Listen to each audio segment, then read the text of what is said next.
Lakers coming up next right here on FS1. Let's head over, check in with Colin. Hey, Colin, what's on the show? Anthony Davis about to be a Laker. Kyrie Irving sounds like he doesn't want to be a Celtic. Could the Knicks be in line for Kevin Durant? Porzingis goes to Dallas. The world is fantastic, despite what Charles Barkley said. That's coming up. Well, Colin, you mentioned Kyrie, and it is time for our final topic of the day. It might not be a lock. Kyrie Irving will re-sign in Boston at the end of the season. Kyrie was asked this morning if he'll stay with the Celtics and said, quote, "At the end of the day, I'm going to do what's best for me and my career. I don't owe anyone belief." So, Shannon, what's your reaction? He doesn't owe anyone poop. That's what he said. Oh, yeah, that's a nice way to put it. Thanks, Shannon. We know Kyrie marches to his own beat because even though he was catching criticism and blowback for leaving LeBron James, basically he told you that wasn't in the best interest for me and my career. I wanted to go it alone. And so, look, stop asking him. The article also says, he acknowledges. He sees what the Knicks are doing and how they're positioning themselves. Ask me July 1st. I believe there's an 85 to 90% chance that Kyrie Irving will not re-sign with the Boston Celtics. Well, for sure, he's not exactly going out of his way to endear himself to Celtics fans, and they are not going to like this. They are going to, you know how emotional and high-strung Celtics fans can be, and yes, they're not going to. I'm not going to say they'll boo Kyrie, but they're not going to cheer Kyrie as much as they would have. So he's going to become persona non grata there, and it indicates to me that his ears are open to the Knicks, because I think I told you earlier, heart of hearts, I think he'd like to go to New York and play in an area that he grew up in for the New York Knicks. I think that's his goal. And he has, his handle is playground stuff. It's and one. Yep. And so he would fit in very well in New York. He would. I believe he's gone, Skip. Yeah. I believe I could just be misreading this, and maybe I I'm don't taking think you are. his comments too looking at him, piercing him too closely. Yeah. But I believe he's gone. He's not holding back. That's it for us. We'll be back Monday morning, 9:30 Eastern. Right now, Colin's going to tell you why we should wait about 33 more years before comparing Sean McVay to Bill Belichick. The Herd last night, after missing the last 17 games, he scored 24 points and was an assist shy of a triple-double in the overtime win against the Clippers. The Lakers are currently a game out of a playoff spot, and after the game, LeBron said, quote, "We're all ready to make this push. Tomorrow night, the Lakers will be on the road to face the Warriors," and if that wasn't enough, the LA Times reports the Lakers gave the Pelicans 5 different trade scenarios for Anthony Davis. They got options. So, Shannon, what is next for the Lakers? I expect them to go on a run. Their best player is back. He's rested and he's healthy.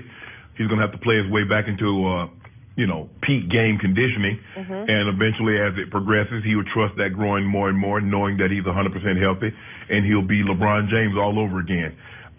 He'll shoot the ball better than what he did last night. I'm looking at their schedule at Golden State, at Indiana, Boston, Philly, and Atlanta.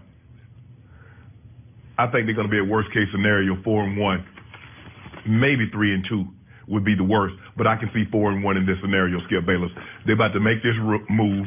LeBron James is getting ready to show the world why he's the best player in all of basketball, because I think sometimes when you're away from the game, other guys are doing spectacular things. James Harden has been, the last month, he's been phenomenal. But you know, and I know, the baddest man that can dribble a basketball on this planet called Earth is GOAT James. I was thinking he's going to play against GOAT James in Golden State on Saturday night, but that's just me. I don't know. I was thinking of that other guy.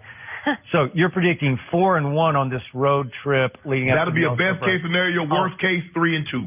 Well, wait a second. I can't keep up with you. You keep amending your predictions. Skip, look who we got. They're going to go on a run. Golden State, Boston, and Philly. Okay, I'm trying to figure out who you're predicting they're going to lose to. I ain't telling you. Well, are they going to beat Golden State? Is Clay playing or is he not playing? Okay, let's say he doesn't. Let's just. We got him. You got him without Klay Thompson? That's it? Yep. That closes the deal? Yep. Man, I'd put a case on that now. No, we don't worry about no case. We got enough cases. Okay. I don't know. We going to beat Indiana? I would hope so with no Victor Oladipo. I would hope. But you know what? And we're going to get And we're going to get Boston. At Philly, you're going to have a hard time at Philly because they are really good. That's my pick to win the East. They're really, really good. Yep, and they had a big win last night, and Jimmy Butler didn't contribute much to that win because Ben Simmons and the big guy, Joel Embiid. Joel Embiid is a monster. They took the game over. Look, that's always been the recipe for beating Golden State. Punish them on the boards. Everybody doesn't have 7'2" Joel Embiid, though. Yeah. That's skilled. Yeah, and Ben Simmons played big last night, too. Oh, he was a monster. Here's what's going to happen. The guy can't shoot outside of 6 feet. No. But I tell you what he can do. He can post up just about anybody. He can switch off. If you play it outside, he can switch off on anybody. Very few point guards can do what he does. Yep. Plus, he played with poise last night. I watched a lot of it. I was going back and forth with the Lakers, but he played like a man last night, and it's taken him a while. This is where they missed Klay Thompson, Skip. No, I know. Because guess who would have been helping Ben Simmons? You can make the case. Yep. Here's what's going to happen. But you know the Lakers, I don't worry about anything. I loved what I saw from Brandon Ingram last night. It seems like he was unbothered, undeterred. That, look, I might be here in a week. I might not be. But I'm just going to go ahead and play my game and let the chips fall where they may. The reason you're going to have a hard time going on a run, as you say, is that about 4 of these young, upcoming potential stars for the Los Angeles Lakers are going to go on a run to New Orleans pretty soon. And to me, I'm betting this trade is going to happen before the deadline. Again, the LA Times has reported that on the table for the Pelicans is Lonzo and Kuzma and Brandon Ingram and Zubac and a first-rounder. And I know New Orleans got its pride up and its back up right now.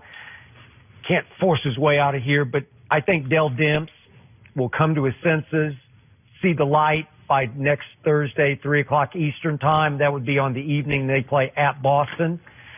And he'll just say, I know this is the best deal I'm going to be able to salvage out of this. And it's not salvage because it's really good. It could really here's the thing, put them back on the map. I'm going to have to rescind that. Now, if they make this trade and they go down against Boston, that means they're going to be without 3 players. That's what I'm saying. So they're going to be shorthanded. But I don't see that happening. But like when Cleveland made that trade a couple of years ago, and they went to Atlanta and had like 8 players and ended up winning the game anyway.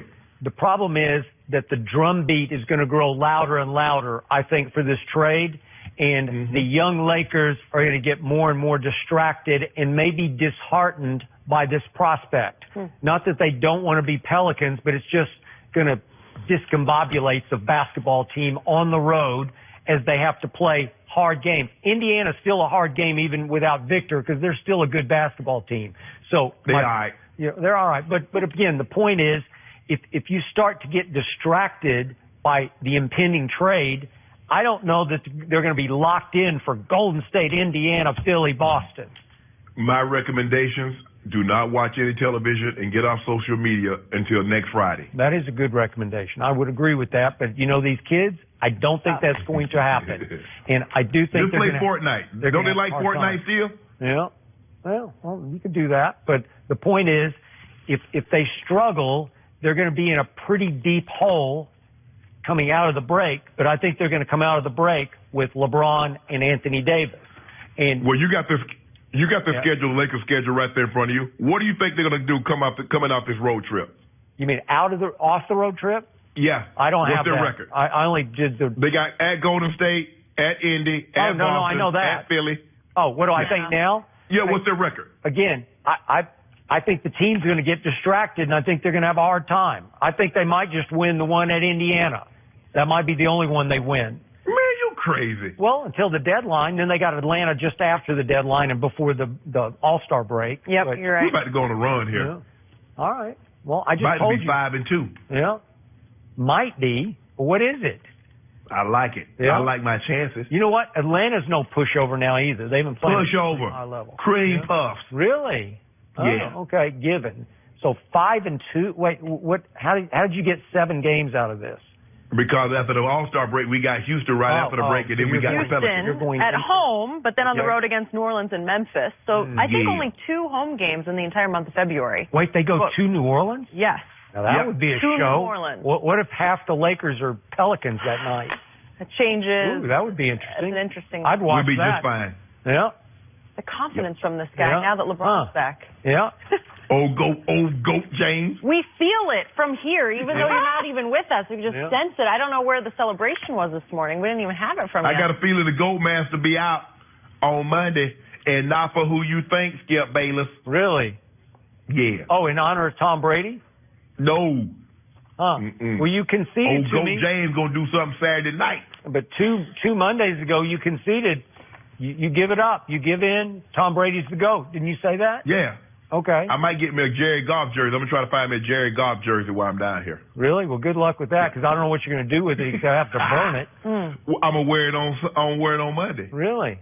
Yeah. Jared Super Bowl MVP. Don't Jerry get Goff. ahead of yourself, Interesting. Shannon. He went to Jared. He went to Jared. Well, I'm going I like to that. Tom. Well done. Tom did. If you go to Tom, you can't go wrong, at least if you think about what he's done in the past. And we are going to talk about Brady's legacy next, but first, the big game. It's just 2 days away. So it's time to play the DraftKings Championship Millionaire Contest.